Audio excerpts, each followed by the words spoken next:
Bismillahirrahmanirrahim. Assalamualaikum warahmatullahi wabarakatuh. Saya Muhammad Akif Fahmi bin Zaid dari tingkatan 4. Pada hari ini, saya akan menerangkan tentang adab-adab ketika berjual beli.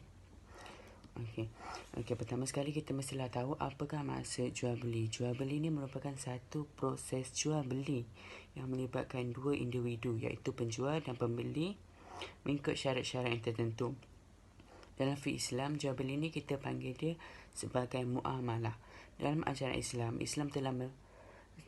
telah menghalalkan umatnya untuk melakukan aktiviti jual beli seperti mana yang telah dinyatakan dalam surah Al-Baqarah ayat ke-275 yang membawa maksud dan Allah telah menghalalkan jual beli. Kita sebagai penjual maupun pembeli ada adab dan akhlak yang kita kena patuhi seperti mana yang telah ditetapkan di garis panduan di dalam Islam. Jadi, hari ini saya nak kongsikan beberapa adab dan garis panduan yang kita perlu patuhi ketika dalam urusan jual beli. Yang pertama, kita mestilah jujur. Penjual tidak boleh menipu ketika dalam proses jual beli. Dalam Islam juga, Islam telah melarang dengan tegas sebarang aktiviti penipuan dalam perniagaan. Saya beri sini satu contoh. Jika ada gerai di tepi jalan sedang menjual karipap, penjual itu tidaklah boleh menipu dan seharusnya bersikap jujur.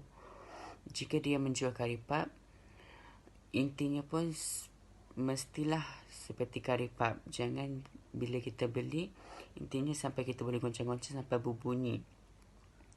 Bila kita buka, intinya 3 ketul jangan lebih. Jangan macam tu, kita mestilah jujur dalam perniagaan. Kalau sikap kita macam tu, apakah kesannya?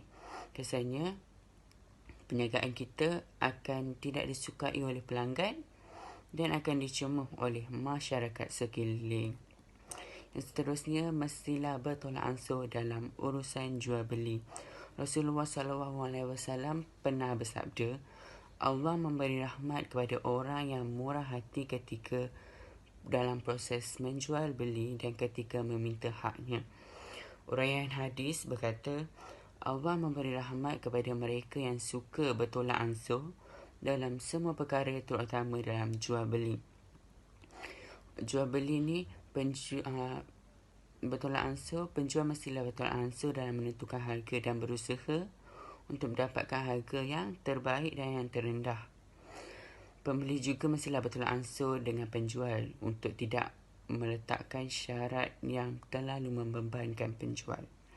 Okey, yang seterusnya mengucapkan ucapan terima kasih. Penjual mestilah mengucapkan ucapan terima kasih kepada pelanggannya dengan wajah yang manis, dengan senyuman yang manis selepas sahaja menerima wang dan selepas sahaja menjual barangan tersebut kepada pelanggan. Dan seterusnya, mengucapkan akad jual beli.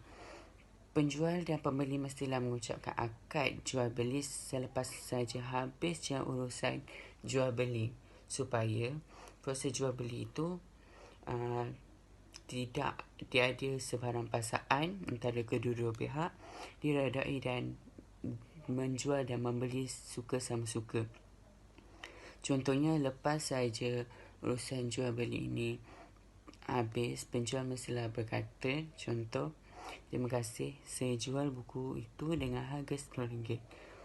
Pembeli juga perlulah berkata, saya beli buku ini dengan harga RM10. Jadi kat sini kita pun nampak kedua-dua pihak telah menunjukkan bahawa barangan itu dipersetujui untuk dijual tanpa sebarang paksaan. Okey, yang terakhir, penjual haruslah melebihkan timbangan. Melebihkan timbangan ni, contoh saya jual nasi lemak 450 gram RM5. Kita lebihkanlah 500 gram RM5. Dengan tu kita dapat menjual sambil bersedekah. Saya tak pernah dengar lagi bila kita bersedekah kita akan jatuh miskin. Malah Allah akan melipat kali ganda rezeki kita.